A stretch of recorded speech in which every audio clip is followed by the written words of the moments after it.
All right. Thank you to all of you who are here for this wonderful talk by Dr. Natasha Myers of York. Very excited to have what is scheduled forest programming for fall 2020. We have 2 more events to come, which I will announce momentarily. So coming up, in November, we have 2 events. On November the 5th at 7:30 p.m., we have an event titled Tree Food, Indigenous American Cuisines and Native Food Sovereignty, which will also feature an online cooking demonstration. And our guests for that evening will be M. Carlos Baca and Rachel Sayette. And then we wrap up this semester's programming with Lee Klinger's talk on November 12th, also at 7:30 Central, entitled Forest Restoration Theory and Practice based on Indigenous Cultural Tending. You can register for the events at the Humanities Center at Texas Tech's website, Humanities Center, all one word, .ttu.edu under the Events tab. Also, after an event has occurred, you can find our recorded archives of all of our events under that same tab on the website. So if you go to events and then you click on recent events on each of the individual events page, you'll find a password protected Zoom cloud recording. And if you haven't had a chance yet to listen to the Humanities Now podcast, which is the Humanities Center's new podcast that we launched this fall, the September episode previews the entire forest theme, and you hear from the programming team that put together all of this dynamic content for the year. And so I'd encourage you to find that podcast if you haven't already on Apple Podcasts or Spotify, and have a listen to the sort of theoretical foundations of all of this great content for this academic year. Before I announce our host for the evening and we get to Dr. Myers' talk, as always, I'd like to make the Humanities Center's land acknowledgement statement. The Humanities Center of Texas Tech opens its officially sponsored events with an acknowledgement of the Indigenous people on whose lands we host our talks and gatherings. The center opens its events with this gesture as part of our commitment to respecting the shared humanity of different populations across diverse cultural traditions, and to remembering with clarity the complex and violent truths of our history. With that in mind, we acknowledge the sacred grounds on which we stand, the traditional homelands of the Apache tribe of Oklahoma, the Cheyenne and Arapaho tribes, the Comanche Nation, the Jicarilla Apache Nation, the Kiowa tribe of Oklahoma, and the Mescalero Apache tribe of the Mescalero Reservation. We pay respect to their elders past and present. Please take a moment to consider the many legacies of violence, displacement, trauma, migration, and settlement that bring us together here today. I just realized I didn't announce myself tonight. I'm Dr. Michael Borshak, the director of the Humanities Center at Texas Tech, but for so many of the events this fall, I have been turning over hosting duties to my colleague in the English department, Dr. Bruce Clark, who is Paul Whitfield Horn Distinguished Professor of Literature and Science and is the chief programmer for the Forest content this fall and next spring coming up. And so it's my great pleasure to turn things over to Bruce, who will announce tonight's lecture. All right.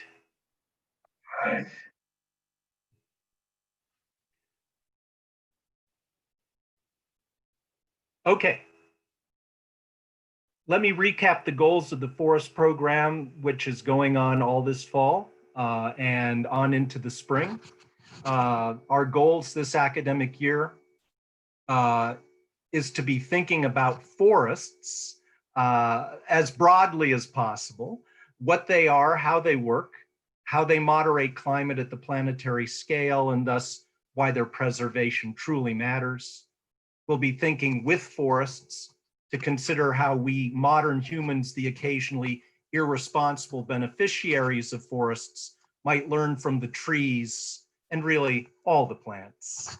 Better behaviors, making positive differences in face of the ecological challenges we currently confront. So I'm extremely pleased this evening to have with us Natasha Myers. Let me just tell you a little bit about Natasha. She's Associate Professor of Anthropology at York University, the Director of the Plant Studies Collaboratory, and co-founder of Toronto's Technoscience Salon. Her current ethnographic projects speculate on the contours of the Planthroposcene, with investigations spanning the arts and sciences of vegetal sensing and sentience. Published by Duke in 2015, her first book, Rendering Life Molecular Models, Modelers, and Excitable Matter, won the 2016 Robert Merton Book Prize from the American Sociological Association section on science, knowledge, and technology. She's also the co-author with Carla Hustak of the recent book Le Ravissement de Darwin, le langage des plantes, édition La Découverte 2020, which is the French translation of their substantial and widely cited 2012 essay, Involutionary Momentum, Affective Ecologies in the Science of Plant-Insect Encounters. And Natasha writes of her own work, quote, my plant-based research documents the affective ecologies that take shape between plants and people and among plants and the remarkably multi-species relations. I examine how the phenomena of plant sensing and communication are galvanizing inquiry in both the arts and the sciences, and how people stage their relations with plants in botanical gardens and in ecological restoration projects in urban parks. These projects are part of a new book I'm working on, Natasha writes, called Rooting into the Planthroposcene, Seeding Plant People Conspiracies to Grow Livable Worlds. And I've got to say, I can't wait to see this book come out and gather up all the amazing work that you've been doing the last decade. Now, just for a second, to arrive at a frame of mind fully receptive to Natasha's talk this evening, we will have a moment of meditation. Our text is drawn from Natasha's A Kriya for Cultivating Your Inner Plant. And her Kriya begins like this. Never forget this. Your body does not end at the skin. Your contours are not constrained by physical appearance. Your morphological imaginary is fluid and changeable. Indeed, your tissues can absorb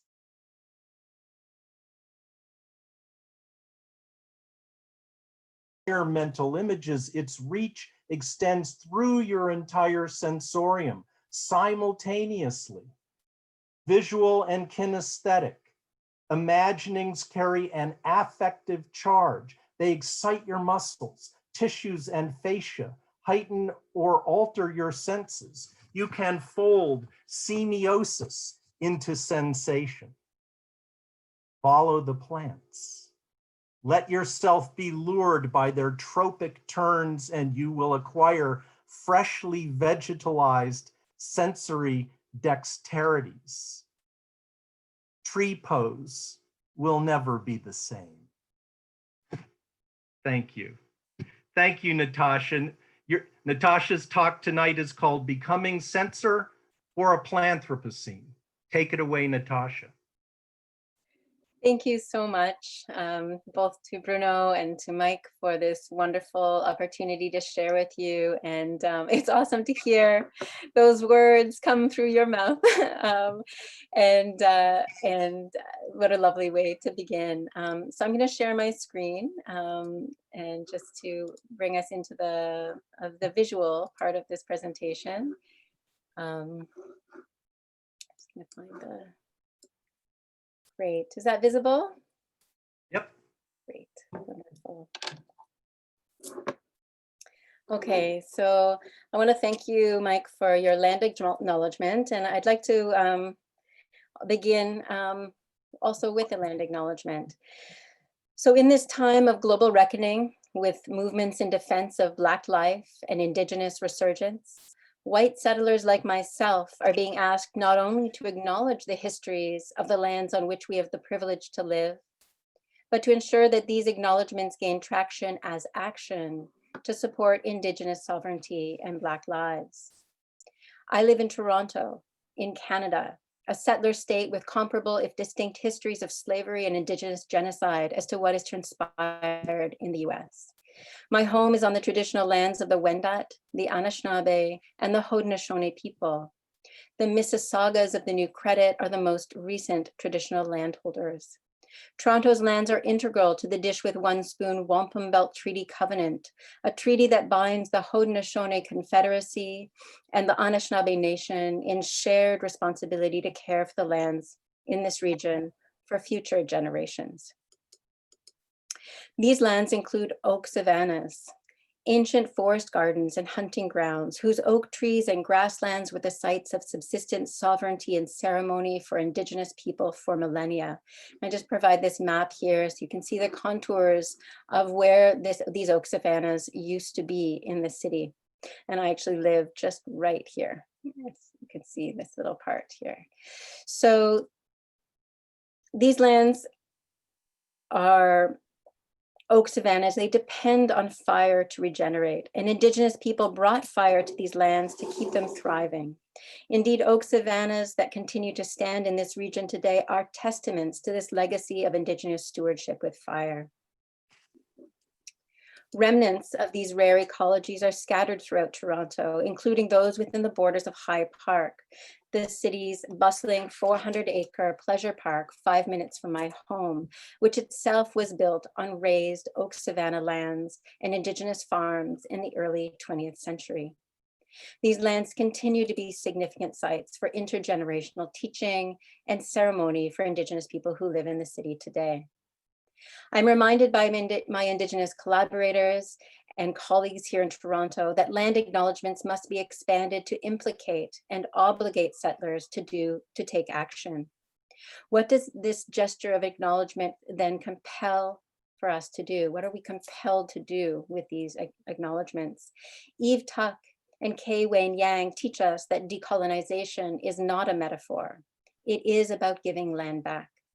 What I will share with you this evening are visions for an approach to engaging forests that might support rather than obstruct Indigenous land sovereignty movements. My sense is that in order to support decolonization, we must learn how to do ecology otherwise.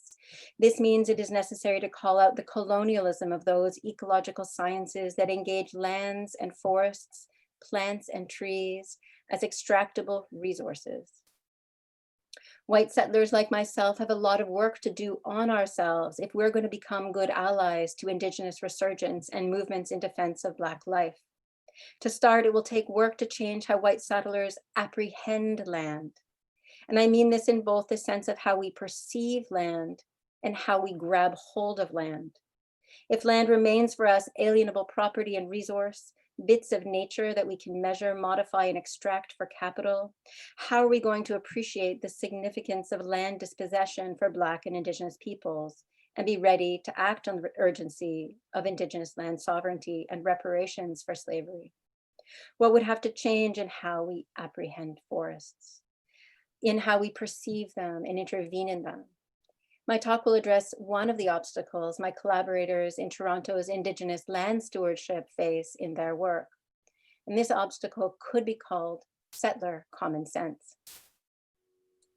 So just to give you an overview of where we're going to go in this talk today, I'm going to share with you some insights into the ways that settler common sense works in the oak savannas in Toronto. And then we're going to look at ways of detuning settler common sense as a way to do ecology otherwise. And I'll share with you Becoming Censor, this research creation collaboration that I've been working on with my dear friend and dancer and filmmaker, Ayalin Liberona. In this work, we've been creating protocols for what we're calling an ungrid-able ecology. And in the last part of the talk, I want to introduce you to this term, the Planthroposcene, this concept that I've been developing to be able to describe those scenes in which people are learning how to form solidarities with the plants in order to grow livable worlds. Okay. So here we are in the realm of settler common sense. Settler common sense, which in part gets enacted through the policies colonizers use to govern and extract value from stolen lands, has shaped lands and forests in particularly violent ways. Mark Rifkin, a literary scholar, develops the concepts of settler common sense in ways that are resonant with anthropologist Laura Ann Stoller's concept of colonial common sense. I'm kind of holding those together here. Settler common sense is a normative, embodied, multisensory, effectively and politically charged way of knowing. As a kind of common sense, it sediments and habituates the difference between good and bad and right and wrong in settler worlds. It is shaped by sensoria, highly attuned to colonial values, norms, attentions, sensibilities, aesthetics, desires, moral economies, and forms of nostalgia that dictate what is seeable, sayable, thinkable, and knowable, and what cannot be seen, said, imagined, or felt. It limits, for example, what we think, what we can experience, what we value, and how we intervene in the world, especially how we engage land, forests, and plants. As Black Studies scholars Tiffany King, Christina Sharp, and Catherine McKittrick show through their work, settler common sense is animated by virulent forms of white supremacy which undergird notions of terra nullius, the idea that lands across Americas and Australia were empty and there for the taking when discovered, and that Indigenous dispossession and slavery were par for the course of white entitlement. Settler common sense is also grounded in Western conceptions of human exceptionalism that dismiss and deride the animisms of non-Western thought. Forms which go to great lengths to render more than human worlds as mechanized bits of life that can be engineered to serve human ends. It is founded on the belief that nature and environment are exterior to and beyond the human, and that land is an extractable resource and commodity. It is also beholden to the conviction that nature can and should be sculpted according to Edenic aesthetics and rearranged to support the aspirations of extractive capital. It is also contoured by the belief that technology will save us from ourselves. So let's take a look at how settler common sense shapes the ways that restoration ecologists in Toronto apprehend oak savanna lands. The settler sciences teach us that these lands were underwater as recently as 4,000 years ago. And this is a map that shows both the contours of the blue, which is the lake, was current Lake Ontario, and the contours of this dotted line around the lake, which is the contours of what used to be Lake Iroquois.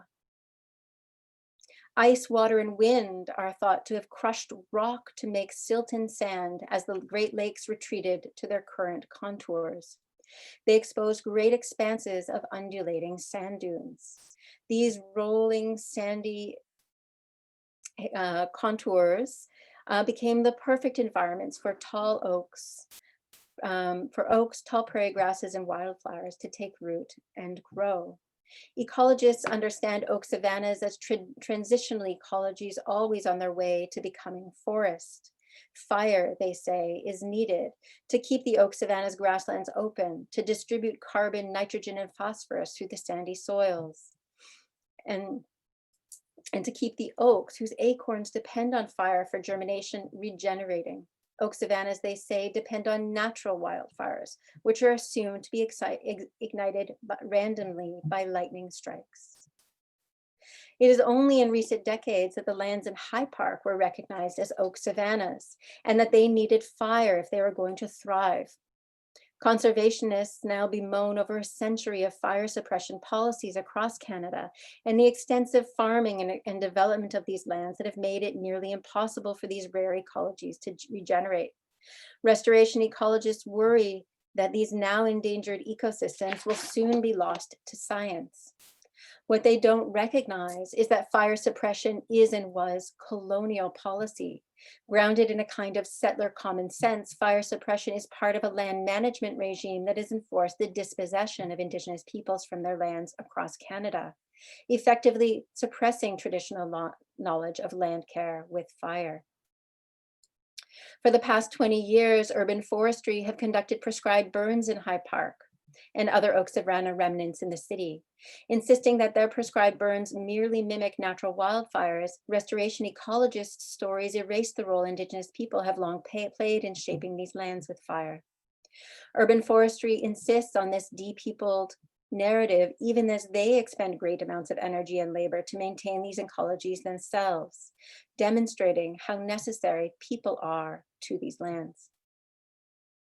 For urban forestry, saving the oak savanna for its scientific interest means doing everything in their power to maintain the purity of these natural environments. They do this by zealously attempting to remove any evidence of colonial incursion, especially the non-native species that colonizers have brought to these lands and which have taken root so well in the degraded soils where native species now struggle to flourish. Colonial land management regimes in High Park are indebted to the militarizing, economizing logics of ecology and chemistry. As settler common sense would dictate, pesticides like Monsanto Bayer's glyphosate are the logical and most cost-effective solutions to eradicating the vilified invasive species that are encroaching on restoration ecologists' efforts to save oak savannas. Somehow, for those caught in the thrall of settler common sense, there is no irony that the plants are being vilified as invaders, while settlers' own invasions are left unremarked.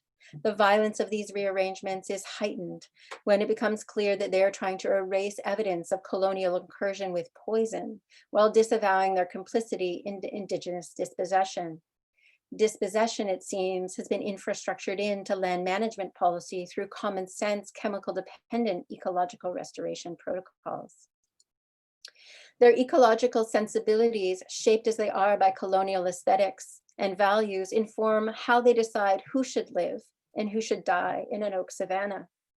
This is what recently led to the removal of mature trees deemed incompatible with upcoming prescribed burns. This intervention included the big, beautiful sugar maples, which not incidentally are among the most important medicines among Haudenosaunee peoples in this region. These are the trees they tap for their sweet medicines and deep teachings. Among the many other unseen relations these maples held together, it turns out that they were also providing crucial windbreak for the oaks. Shortly after the city cut down the sugar maples and whipped their stumps with glyphosate to prevent regrowth, many of the oaks they were trying to save came down in high winds. The maples were surely providing a crucial windbreak. And here we see restoration ecologists disrupting the solidarities that plants and trees had made with one another. Restoration efforts in the park appear to be set in motion by a colonial nostalgia for a past devoid of people. As settlers poison lands to achieve this colonial dream, it is crucial to remember that this is a past that never existed. This common sense approach to ecological restoration has had the effect of rendering Indigenous pasts and presents invisible and Indigenous futures nearly irrelevant.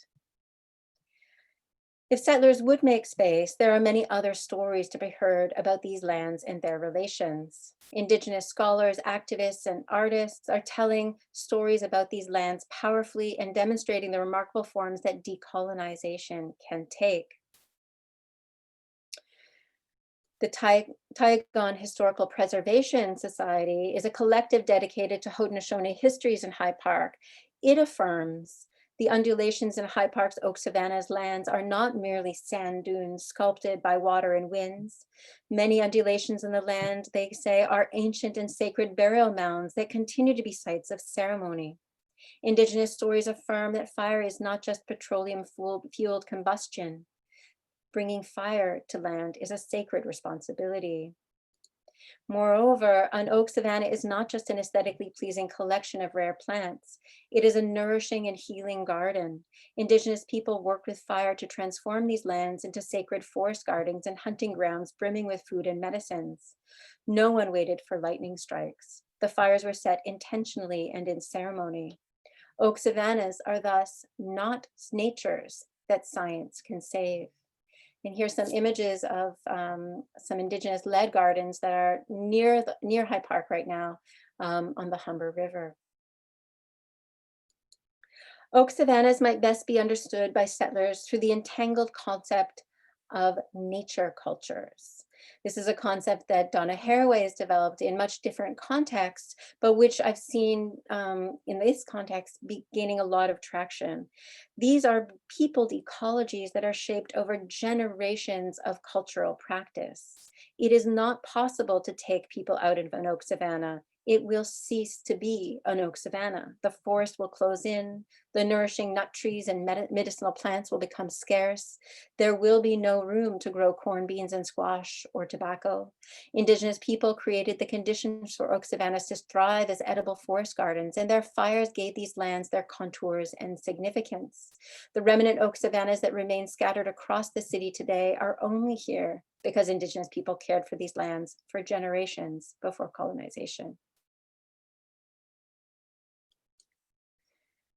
So if land acknowledgements were to be taken seriously as a means to render settlers responsible to colonial legacies and privileges and to transforming Indigenous presence and futures, could they also be about settlers learning to acknowledge the land and its relations?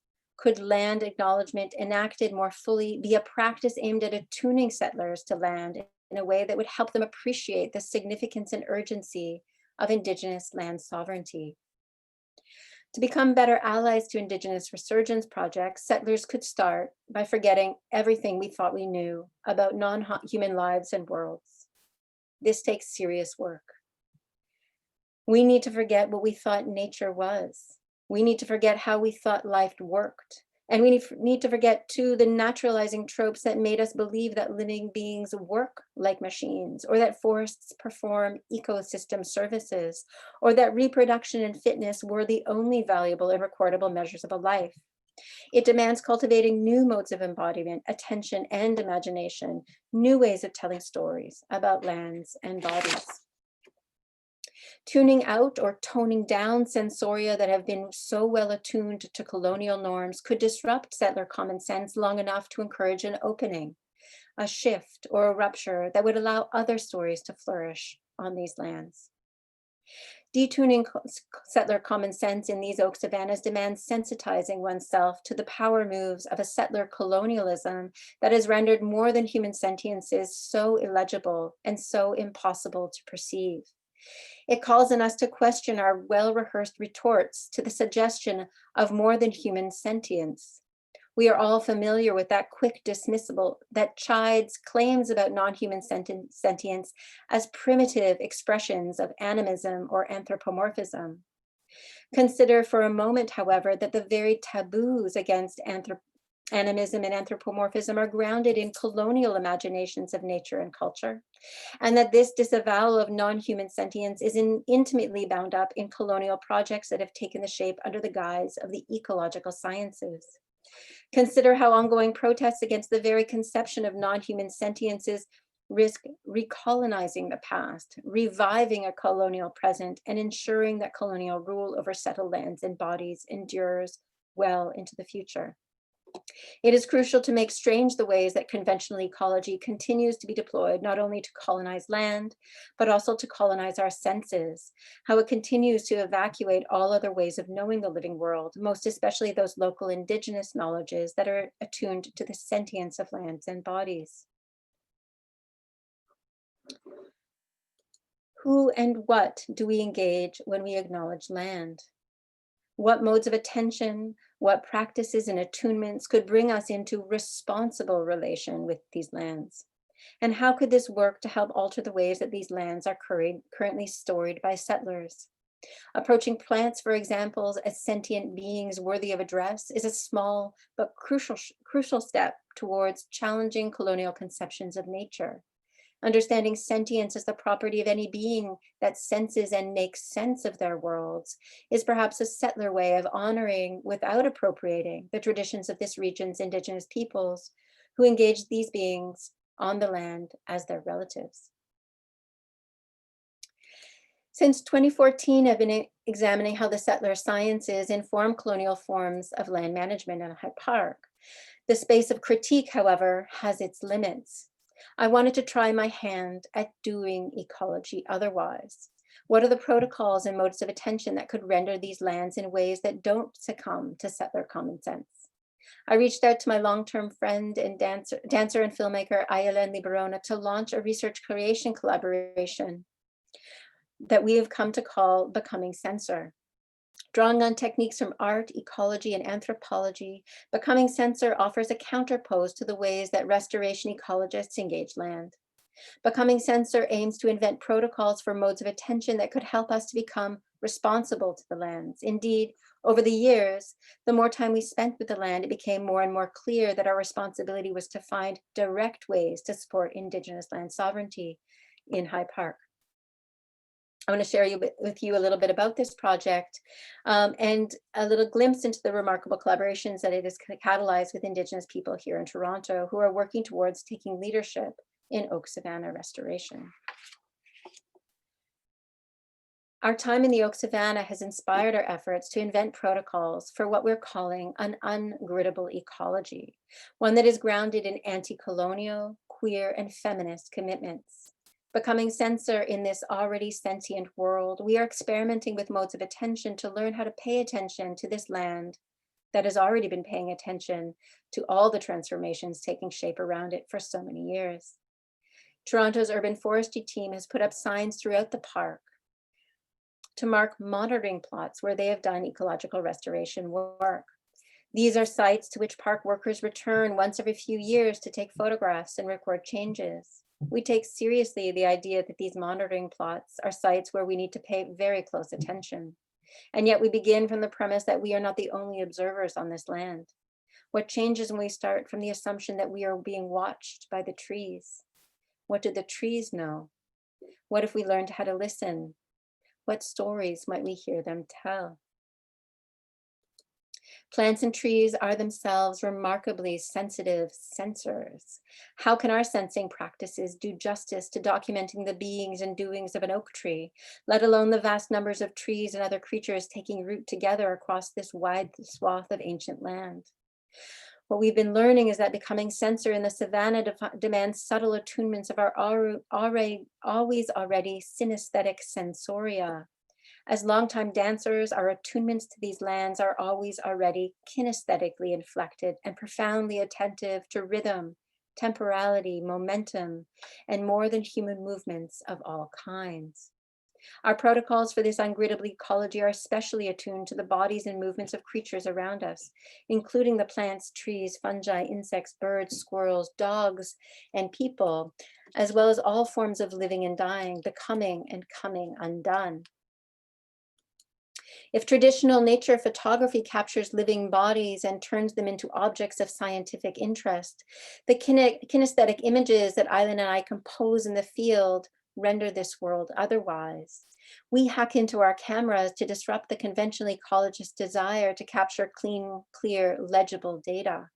We hold open the aperture long enough to keep our moving bodies in the frame, allowing us to register the moods and energies of land relationally as we pull at light and color and participate in the vibration of each happening. As situated knowledges, these relational images document the energetics of an encounter, the push and pull between bodies, human and more than human and machine. Generated in the act of moving with and being moved by the beings and doings of these lands, these images register ephemeral happenings and offer records of the momentum of our involving relations in this effectively charged ecology. Speeding up and slowing down time, pulling at light and sound, the kinesthetic images and sounds we have generated enable us to move with and be moved by, to make muted, unseen, or otherwise untold stories about these lands palpable, audible, and visible. In order to defy the myths of objectivity built into these tools, we keep our kinesthetically and effectively charged bodies in the frame to practice a situated knowledge that can render the qualities, energies, and intensities of relations rather than the representations of living phenomena as clearly demarcated things or objects. Our experiments with digital media have generated data forms that attend not to scenes of pure nature or discrete elemental forces, but rather to scenes that keep people, including ourselves, in this frame. In this way, our renderings reach toward what Métis science and technology studies scholar Michelle Murphy might call scenes of alter life. the irrevocably transmuted and transformed lives of those beings and doings surviving colonialism and living in the wake of industrial exuberance. Aligned with Murphy, who cautions that the iconographies that inscribe industrial chemicals abstract them from the violence that they inflict from their manufacture, distribution, and use, we are trying to develop ecological data forms that can tether matter to bodies and to express the energetic, affective, and kinesthetic intensities of the elemental and industrial chemical rearrangements activated by colonial land management regimes. And here, this, I call it an accumulative image, which gathers together documentation of signs of pesticide use from across the oak savanna and pulls them into kind of a present temporality, producing the kind of nauseous effect that the toxin itself produces in the viewer. And here you can see the cut stumps of buckthorn that have been wicked with glyphosate, again producing that overwhelming sensation of a kind of the blur that you get from the toxicity of this chemical. And here we're experimenting with documenting the trees that they've taken down by generating these ghostly ephemeral images taken before and after they've been chopped down and overlaying them on top of each other. So you can kind of see that kind of the violence of that numbering, that violence of that dismembering that happens over time. We're on the lookout for what Métis scientist Max Lebrun calls charismatic data forms that are situated, embodied, felt, and relational, data forms that can pull and tug on the researcher and their audiences. In the act of making kinesthetic images with digital cameras, the photographer does not capture the phenomena so much as get caught up with it, hitching a ride on what is becoming and coming undone. The rotting logs, frilled mushrooms, crumbling leaves, and ancient sands and greening grasses of these lands are not discrete things. They are happenings taking shape through deep time and the ephemera of now and now and now. It is by hitching a ride on the growth movements of trees and plants, letting their slow movements lure our bodies, that our kinesthetic images blur the distinction between who is animating what and what is animating whom. Letting the wild arc lines of tree limbs pull our bodies and cameras in motion, we experiment with ways to let the trees dance us as we register the effective charge of these encounters. Laying these images out in sequence allows us to remember these dances. These images appear to conjure the otherwise imperceptible slow movements of tree growth as a dance, with the tree as a gestural and expressive dancer. In this sense, our kinesthetic images are what Gilles Deleuze might call time images. They animate the temporalities otherwise imperceptible or unimaginable, conjuring uncanny planty agencies in a blur of light, color, and movement. It is important to note that our protocols are not intended to recolonize these lands with yet more settler colonial stories. And we do not appropriate Indigenous knowledge or media forms to do this work. Rather, these technologies offer an example of some ways to break the consensus of a colonial ecology that is indebted to economizing, militarized, and mechanistic logics. Here we aim to break the functionality of tools and media forms like cameras and microphones, technologies that are our inheritance, technologies that are indebted to the myth of objectivity and to colonialism, capitalism, and militarism. We torque these tools in ways that can enable us to tell stories otherwise.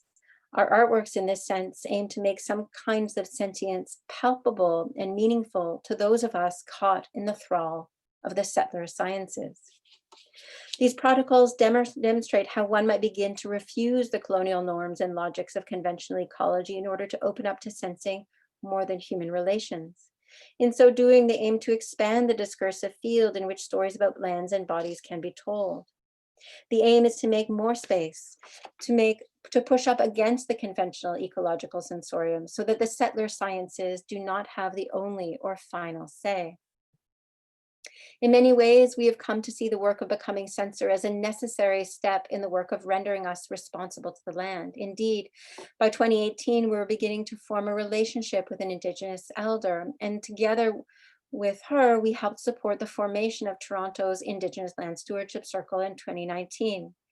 This collective of elders, knowledge keepers, community members, and leaders have come together to take leadership in land restoration in High Park. And because Eileen and I have benefited so immensely from sharing the artworks and insights of Becoming Censor, we now direct our energy towards providing organizational and fundraising support for the Circle, which is now building relationships with the city's urban forestry team and working towards a series of sharing circles that will grow a community of Indigenous earthworkers to take up their sacred and treaty responsibilities to heal these lands in ceremony. In the final part of this talk, I want to introduce you to a concept that I've been developing to help situate the urgency and necessity of Indigenous resurgence on lands like oak savannas within the larger frame of our planetary future. And in order to do that, I need to make a brief diversion and delve into the concept of the Anthropocene, that recently conceived epoch that situates humans at the helm of the Earth's destruction. Even as Anthropocenic thinking attempts to call our attention to and finally hold us responsible for the egregious effects of our actions, it still figures humans as a singular agent, transcendent over and separate from some Edenic nature in peril. These narratives recenter rather than decenter man as the species with natural dominion over this planet's future.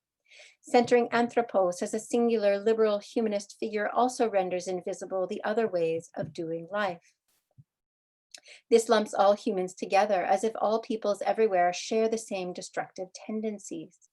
Moreover, the Anthropocene as a concept also keeps intact Western assumptions that pit man against nature, perpetuating a fundamental split between humans and non-humans, nature and culture.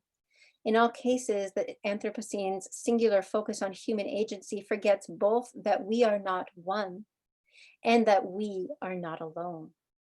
What relations with plants does the singular, autonomous, self-aggrandizing figure at the helm of the Anthropocene set in motion? Plantations, those deadly sites of enslavement, mass production, ecological ruin, and the source of colonialism and capitalism's enormous wealth, are the quintessential form that plant-people relations have taken in the Anthropocene. Anthropocenes are scenes of ruination. How are these anthropocenic relations with plants locking us into apocalyptic futures? So if the Anthropocene has been thoroughly marked by the extractive logics of capitalism and the destructive power of colonialism, then perhaps it is in our best interest to get ourselves out from under its shadow. Looking back at the past 500 years of efforts to assert Western man's independence from and power over nature, it is clear that we should never have been trusted to act alone. Anthropocene thinking is so obsessed with man's independence, with unilateral action and autonomy, that it forgets that there are other forces and powers among us, including those with significantly better skills in the realm of world making and planetary scale change.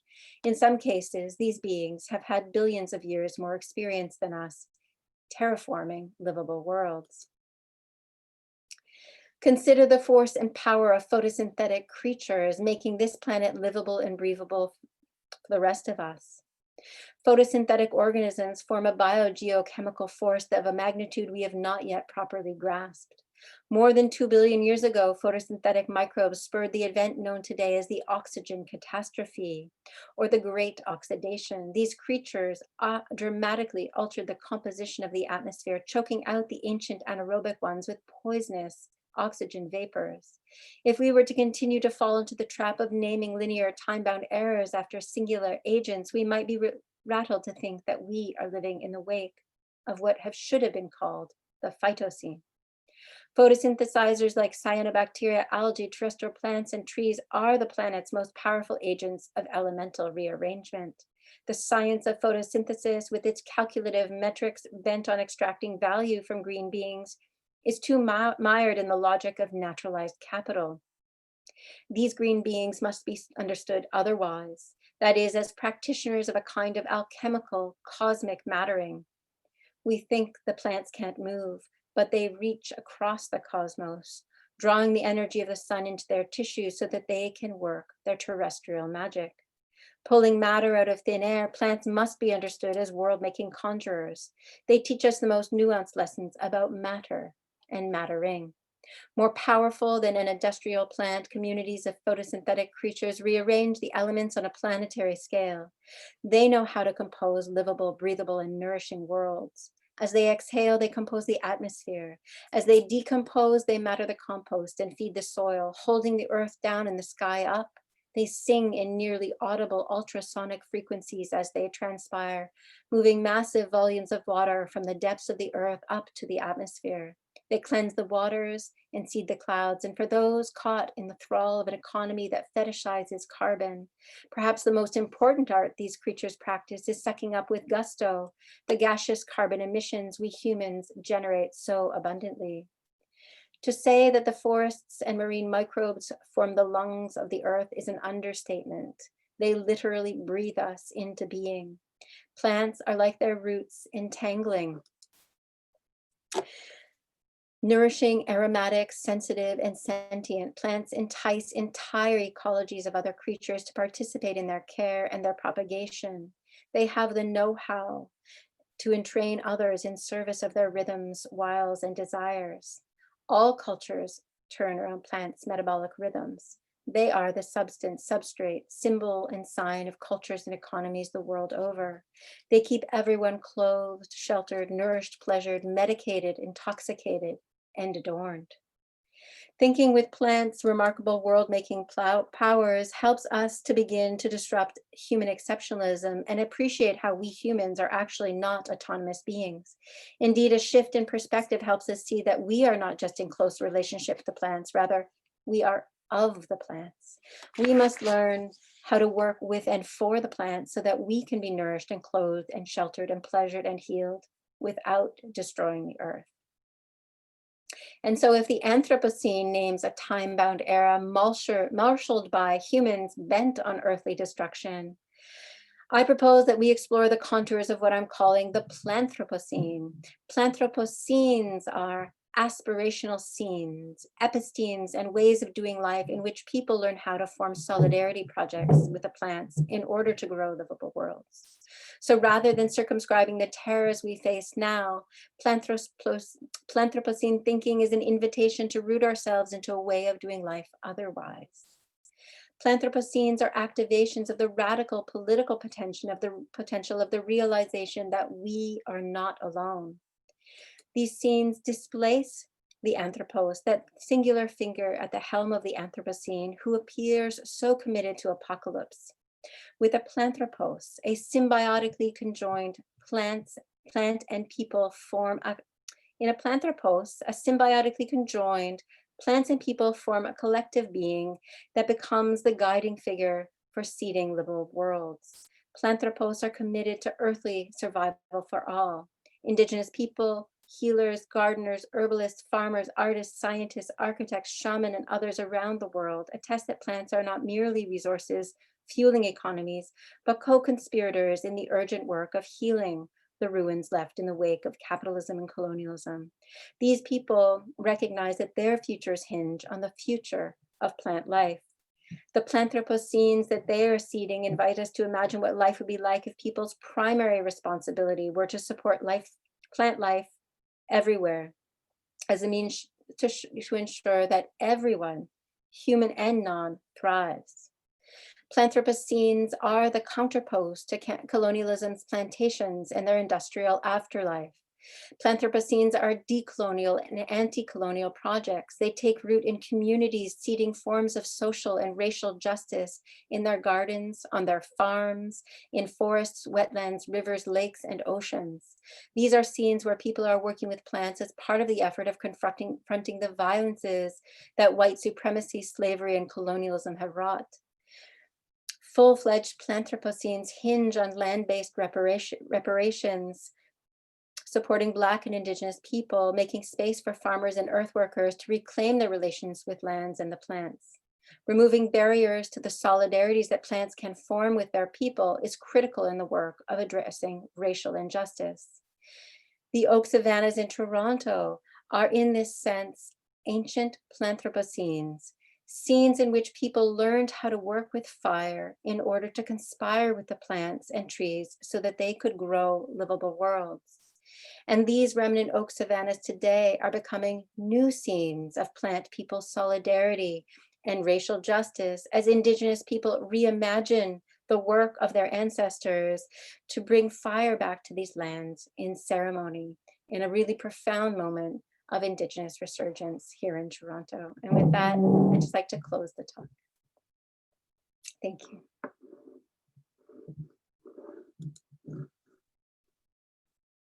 Thank you so much. Let's let you, there we go. Okay, and let me just invite everyone in the audience to applaud this wonderful talk, but also please join us in conversation. We'll monitor the chat and the Q&A, and let's see what we've got here. We've got lots of thanks. Beautiful talk, thank you, applause. Well deserved for sure. Let's see here. Well, let me get started while people, but please send us your questions and comments. So I'll just start it off. As I was reviewing your work to be on top of what's out there on the internet for the work that you've been doing for most of a decade now, there was a point at which I was struck by the wonderful linguistic play that, and I just went, Donna Haraway must be back there somewhere because she's remarkable for her inventiveness and phraseology, some of which you cited. I guess, is this something you sort of consciously followed Donna's approach on, or what's the story there? On this sort of linguistic side of the way you articulate these ideas? Well, I mean, I could say that Donna's work really has inspired me to do my work, and she was one of my mentors, so she was on my dissertation committee, and someone who I admire incredibly. I mean, I remember I was a scientist in 1997, and in 1998 I started an environmental humanities MA, and the first thing I was invited to read was Donna Haraway's Situated Knowledges essay, and I didn't have the skills or tools to even read it. So I spent months, months reading it and knowing that that this language actually held for me the key to a future and what it is that I wanted to do. And you know, and it's been a real pleasure to be thinking with her all of these years. And at the same time, my words come, they come sometimes unbidden. And one of the things I feel like is happening is that I'm actually channeling the plants. So I feel like the plants have a lot to say. And what I'm really enjoying is when I kind of let go and the words that come really are in this really amazing, playful register that, but you know, I feel like some ways that this isn't poetry. This is like the necessary words that we need to be able to feel the issues. And I, you know, I'm not someone to, you know, kind of try to dull the language or to tone down the rhetoric, but I really feel that we have the capacity with our words to activate really new ways of seeing, sensing, and feeling, and that kind of tapping into people's imaginations becomes that this access point that we have to really change things. So words are very powerful. I see the possibility of this work having kind of hypnagogic possibilities, right? And sometimes I feel like we shouldn't have to argue these points. We could just hypnotize people and help them feel these things that are actually really critical for us to be feeling right now. And so language does matter. And I think if all of us could look at where we find our words from and develop a kind of practice for conjuring the words that actually could change the world. I think that would produce a very different kind of academic scholarship for sure. It would definitely change. Well, I find you put me in a trance for sure when I read your stuff. It's so musical.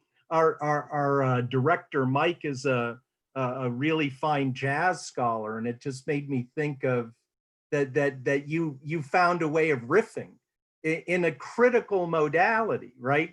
So it's and of course, you know, Donna's writings kind of showed us all the possibilities of that. But I think you've created your own idiom that I find very powerful, and so I just a shout out. Keep keep it coming is what I would. We've got a question I'd like to from our audience, from Carolyn Jones. Hey, Carrie, glad you could make it tonight. She says, thanks, Natasha. Can you think with us about the problem of the city and how it lives with plants?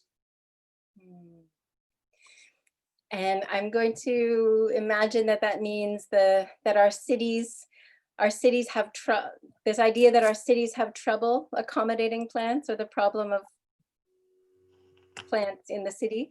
I know that Carolyn lives in Boston, so I'm not sure what specific, but you showed us the map of Toronto and the Savannah woods. They're just, I mean, they're just tiny little fragments, and yet taking them, you know, under your care, because even if they're, you know, just seem overwhelmed by the urban space, they're still incredibly precious.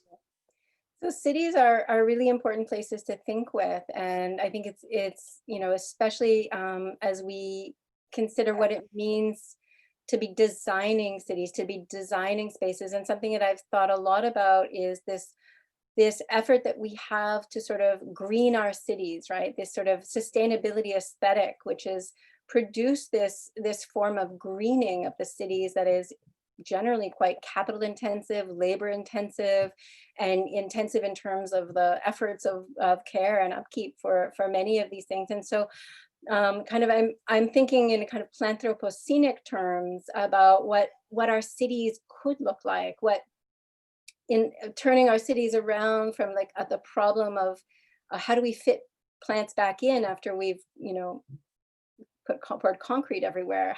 Where's the room left for the plants?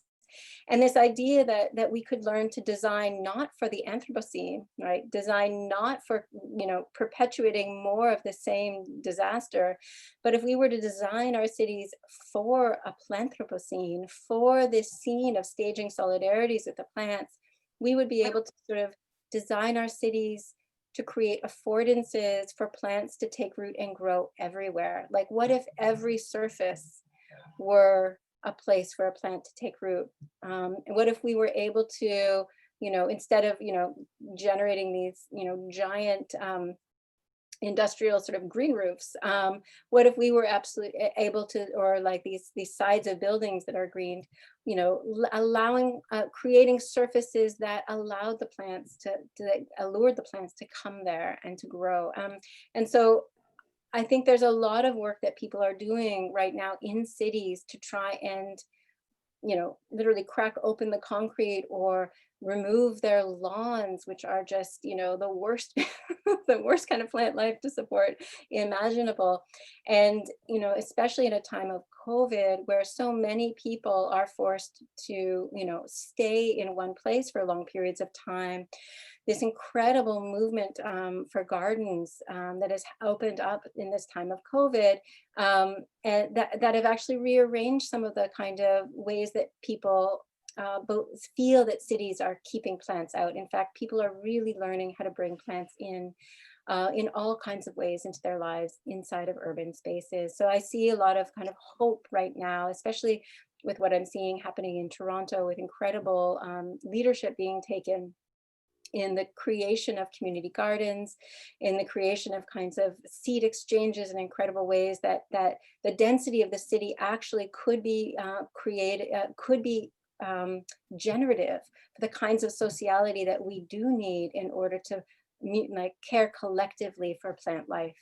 And so, yeah, cities, we could turn cities from a problem into a really exciting place to generate livable worlds. Thanks, Carolyn. Okay, terrific.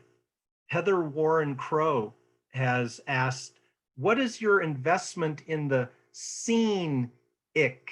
And now she wants to play on Planthroposcene, of course. She goes on, is it the etymology of scene, that which provides shade? Is it a refiguration of the landscape as scenic, or perhaps a connection to performance? And then summarizing, what is your investment in the shift from the scenic, C-E-N-I-C, to the scenic with an S in front? Yeah. So when I first came up with this concept, I used this C-E-N-E, the scenic, as in era and epoch. And it quickly became very clear that a Planthropocene cannot be a time-bound era. In fact, a Planthropocene needs to be able to move between, and that Planthropocenes are both ancient and modern, and there are many of them. And this idea of the multiple scenes, and I am interested in the scene as in the scenes that we stage. And so when I think about gardens, for example, I see gardens as scenes in which people stage their relationship with plants, right? So there's a setting of a stage, there's setting of a performance, and a performance carried out both by plants and by people. The scenes that I'm interested in this kind of theatrical form with the S really opens up to that possibility that we could, alter the ways that we stage these scenes, that we don't have to reproduce the same scene, and that the scenes can be happening, all kinds of scenes can be happening simultaneously in different places in the world, led by very different people, with all kinds of different intentions, but that one could stage a Planthropocene here and another Planthropocene there, and maybe hopefully, get these patches moving closer to one another. So I do want us to think about that that possibility that we are not stuck in a time-bound era or epoch, and that's one of the breaks that I want to make with Anthropocene thinking. So thank you for that question. Yeah, that's great. It just made me realize that you had imported the S once you just pushed the anthropos aside but Anthropocene is that root of a time, the time of man, or whatever it happens to be. And so from time, which remains, of course, crucial, but place is brought forward very powerfully by your neologism. Absolutely. Susan McHugh, known to some of us as Human McStew, a wonderful animal studies scholar, has a question. Thank you, Dr. Myers, for sharing your wonderful work. And I'm wondering, how do you conceptually and practically balance the overstory of tree restoration work with its necessary corollary in the understory? I ask as a lit prof who sees trees everywhere represented, but not so much the stories and needs of and for all the smaller, underground, less charismatic, but no less important elements. Wonderful question. And I would say, I have the privilege of thinking with grasses. I have the privilege of thinking with these incredible wildflowers. I mean, these lands are just abundant. And there's something about these oak savannas, they're named by the oaks, but the savanna is this incredible part of this land. And because the trees are so widely spaced, there's an abundant space for these beautiful grasses and wildflowers to take root. And so the fires that are so important for regenerating the oaks are actually also really important for regenerating all of the wildflowers and helping them kind of break through the thickening undergrowth continually. So the fire actually helps everybody. And all the restoration work that's going on that Indigenous community also want to be able to do is actually involves planting the native species directly in the ground. So so a lot of focus on many of the really incredible plants and wildflowers. Right now we have the asters are still blooming, the remnants of the goldenrod are there, the incredible big blue stem and little blue stem grasses. So it's a really richly multi-layered space that isn't over-determined by the overstory, I would say. Yeah, my class has just been reading Haskell's The Forest Unseen, and which is a different, it's a different bag, but a wonderful close attention paid in his observational practice to the minutia of the understory. And yet, if you listen, the neo-Darwinism of his stories makes me crawl. It's a very strong undercurrent of the stories, and it's how could we tell those stories otherwise? How could we be able to narrate life in that undergrowth without, you know, without reducing organisms to this sort of, you know, struggle for survival? Where's the play? Where's the pleasure? Where's the improvisation happening there? And how could we story that as well? We've got a question from our colleague here at Tech, Christopher Whitmore, and he writes, words are powerful, and when thinking neologisms in combination with the Greek anthropos, how would staying with the Greek phyto rather than the Latin planta change the concept of phytoprocene without looking more carefully at how to mix anthropos and pytho? Is coming from someone who has coined his own neologism, hoop or hypanthropos. Awesome. Awesome. Well, the planthropos, in fact, planthropology even. Anyway, what I'm really interested in is that we keep the plants and the people together. That's really what that neologism is doing, so that we can't, what I'm interested in is how can we configure a model of the human that recognizes that we are indivisible from plants. And so that's really what the planthropos as a kind of, as an entity with its own kind of its own skin around it. It's a being that is multiple and collective. And I want us to be able to think that we can't remove the human, that removing the human is precisely the kind of exit strategy that is part of the apocalyptic thinking of the Anthropocene, like, oh, the world will be better without us.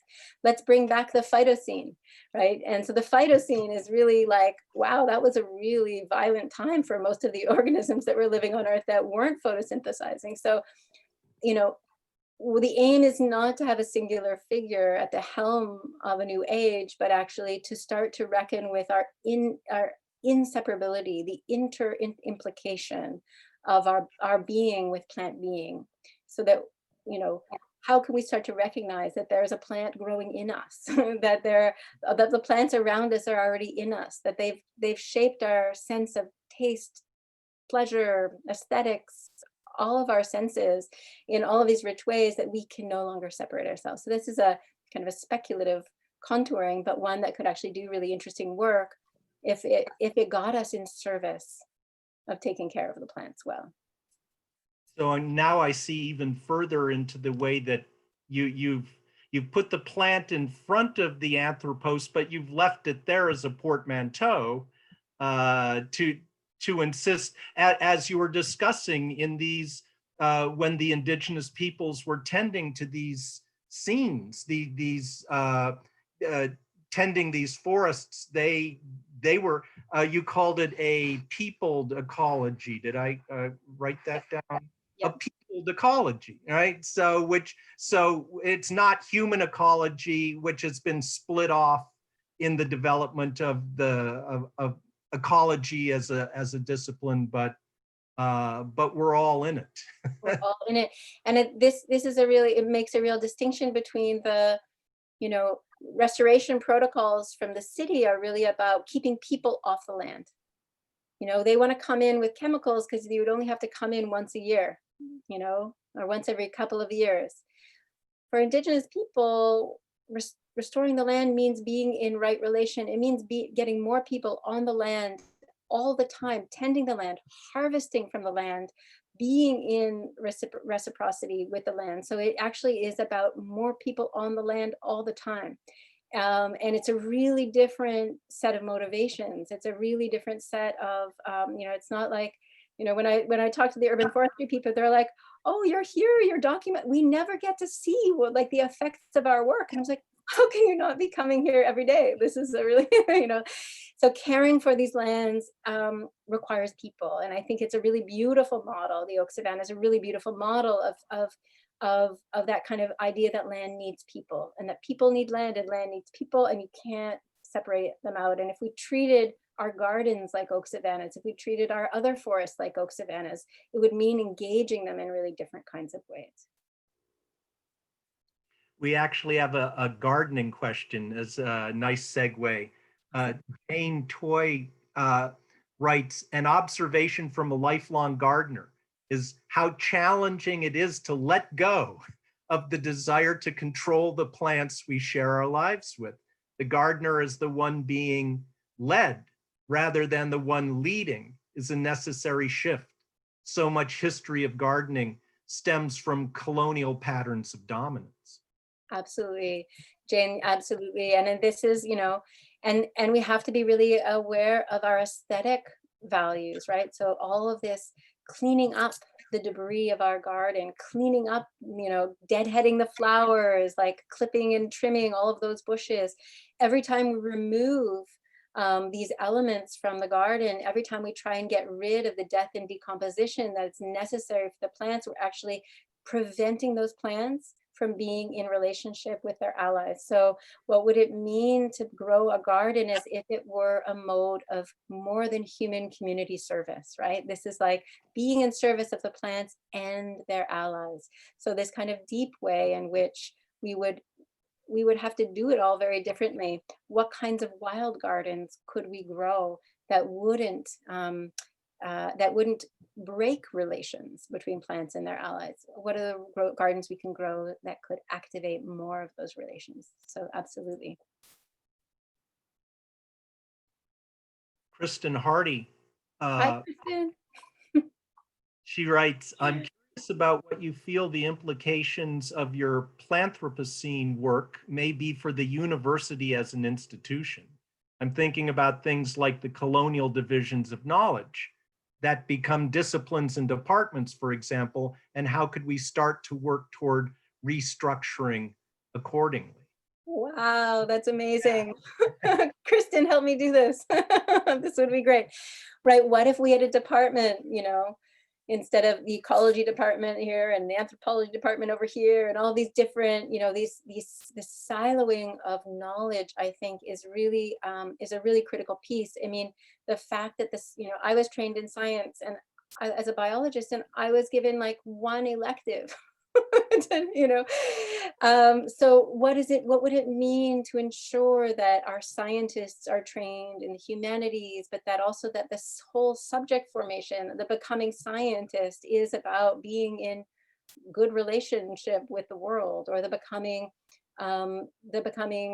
anthropologist means reckoning with this planthropos, this more than human dimension of our lives. And so brilliant. I love this. I've never really thought about bringing this back to the institution, but absolutely a planthropocenic institution would, first of all, not have the the institutional feel that we're used to. And I could imagine that we would be busying ourselves growing plants, so spending so much time growing the plants to nourish these institutions, that we would be producing very different kinds of research. But Kristen, I'd love to think with you more on this. So thank you for that question. Yeah, well, here we are in the neoliberal academy in the early part of the 21st century. And in my part of academe, we've been trying to think about the post-humanities.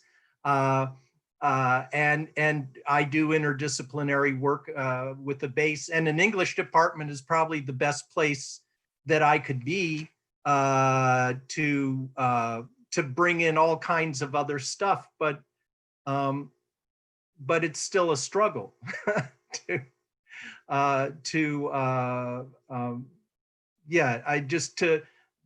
negotiate the silos, to get to even know who's out there. Our Humanities Center, I've got to give a shout out to Dorothy Chansky, our original director, and Mike is now our second director, and we're a space for and we're very ecumenical.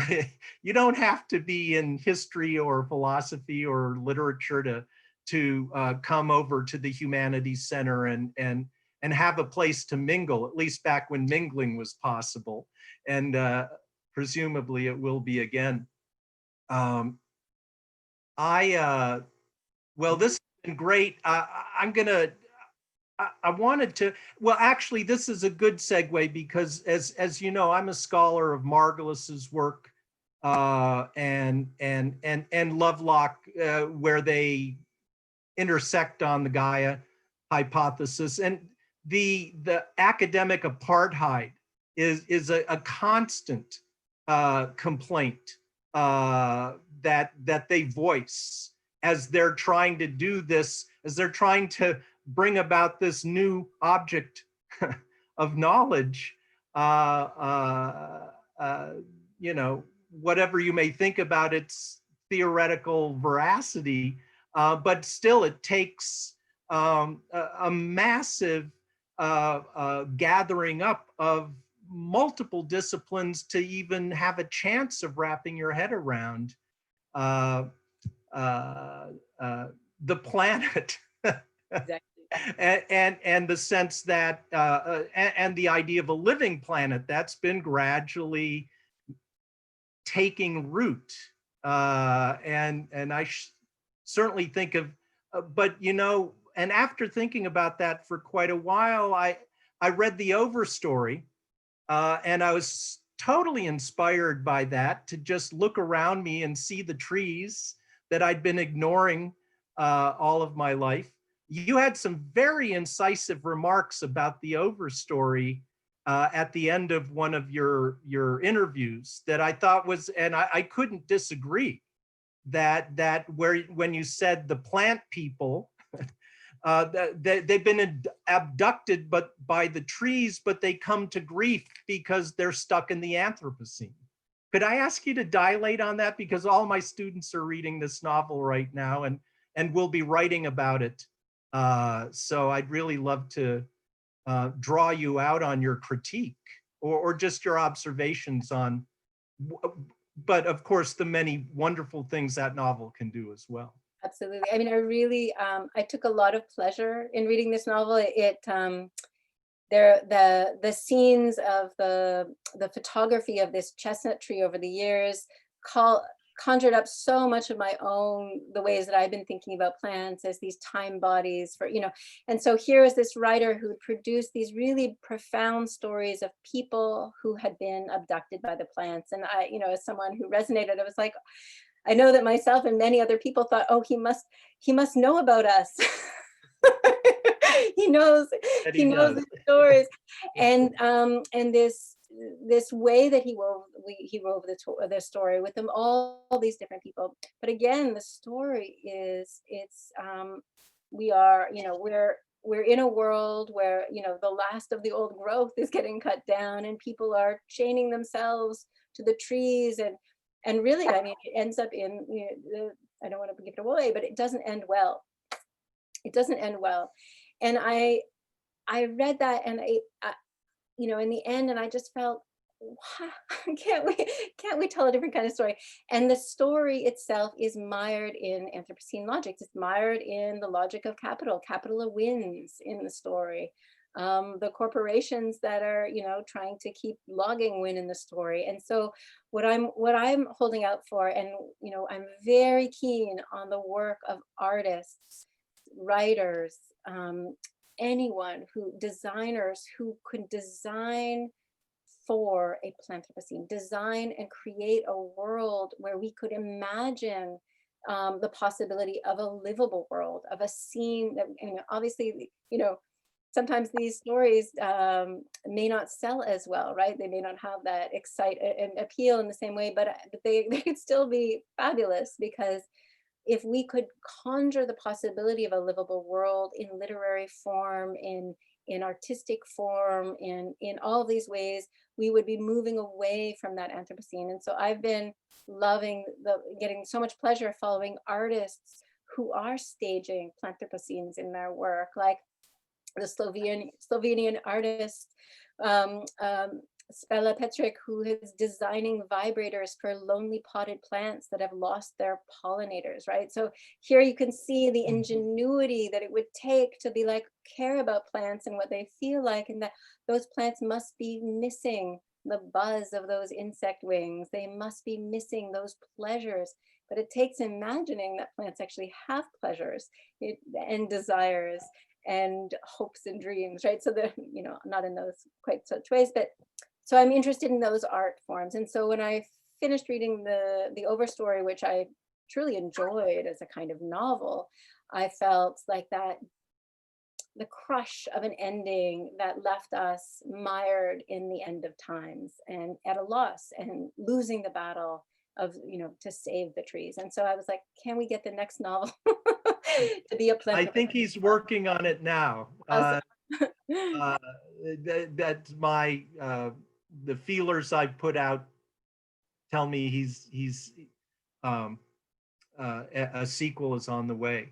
And Carolyn Jones writes back to ask us, let's take the opportunity, please spread the word about the small press book by botanist Robin Wall Kimmerer, Braiding Sweetgrass. It's the alternative. Yeah, it's absolutely wonderful. And so she's one of those people who her work has moved so widely, and it's meant a real, like, she's doing that transformational work, both as an Indigenous scientist and someone who's trying to create forms of knowledge that can't be appropriated by science simultaneously. And so she's definitely one of those people to read. And I really, Indigenous stories about plants and trees are not mine to tell. And it's really important that, we each, that we point to the scholars that people should be reading to learn about these ways.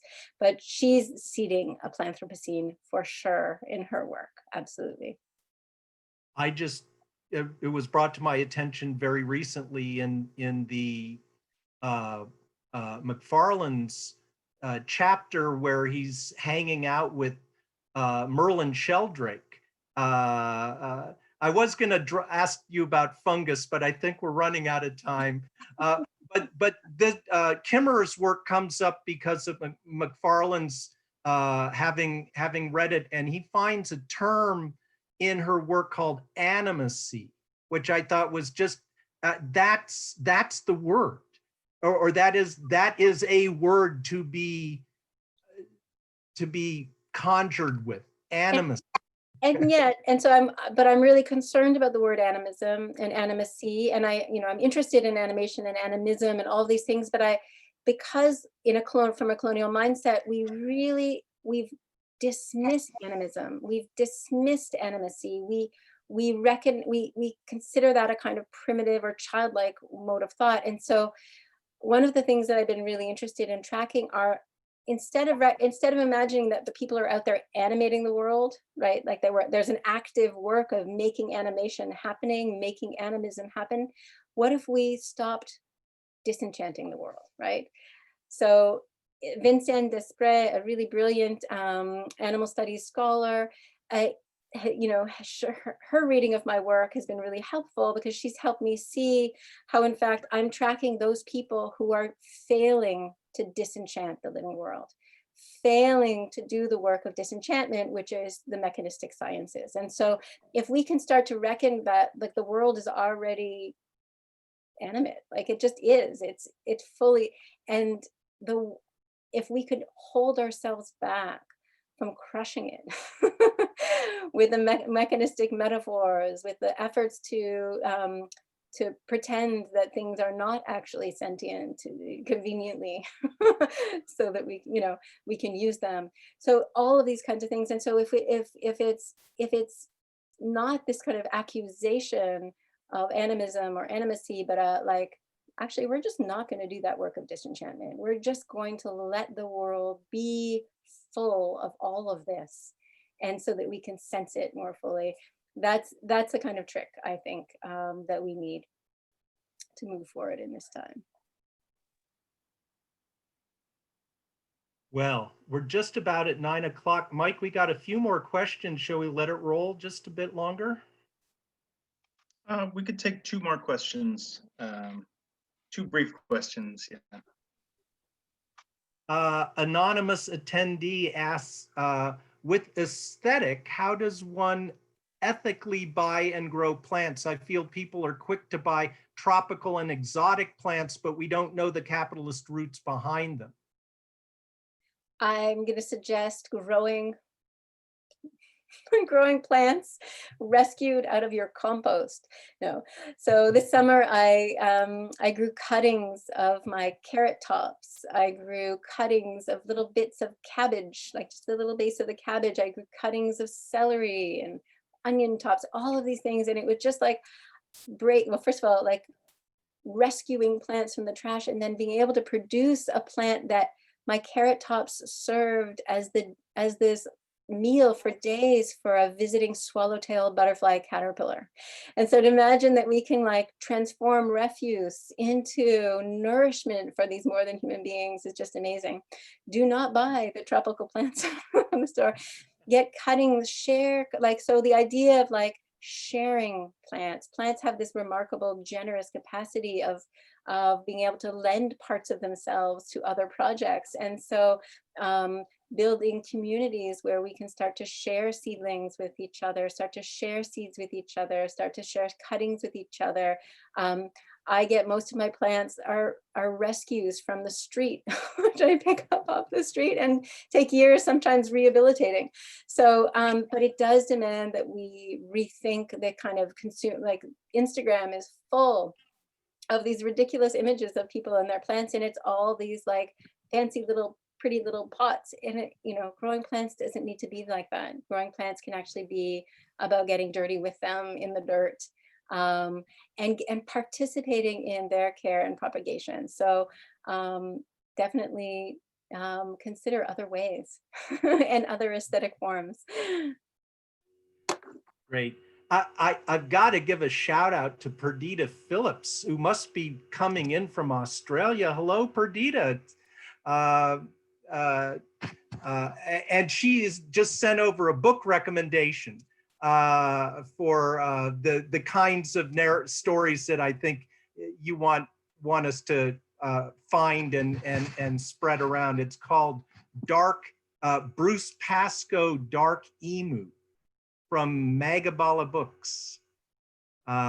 So Thank you, Perdita. Well, we're at the end of our period here, and I just want to say it's been a great thrill to get the word from a true intellectual pioneer, and that's much too academic a phrasing, but I really think you're breaking amazing new ground and showing us all kinds of possibilities for thinking and getting out into the world and making a difference. So thanks so much, Natasha. It's been great. Thank you so much, Bruno and Mike. It's been amazing to share this with you and everyone here who I can't even see, but I wave to you all. That's great. Thank you so much. I would echo Bruce's thanks. Natasha, what a wonderful talk. And thank you for all of the provocative suggestions you're leaving us to go out into the night with. Thanks to all of you for coming. And I encourage you to register for our November 5th event coming up if you haven't already, and to follow the Humanities Center at Texas Tech on social media. We're on Twitter and Facebook and Instagram, and you can stay abreast of all of our activities that way. Thanks very much again for an absolutely wonderful evening. Thank you, everyone. Be Bye-bye well. now. Bye.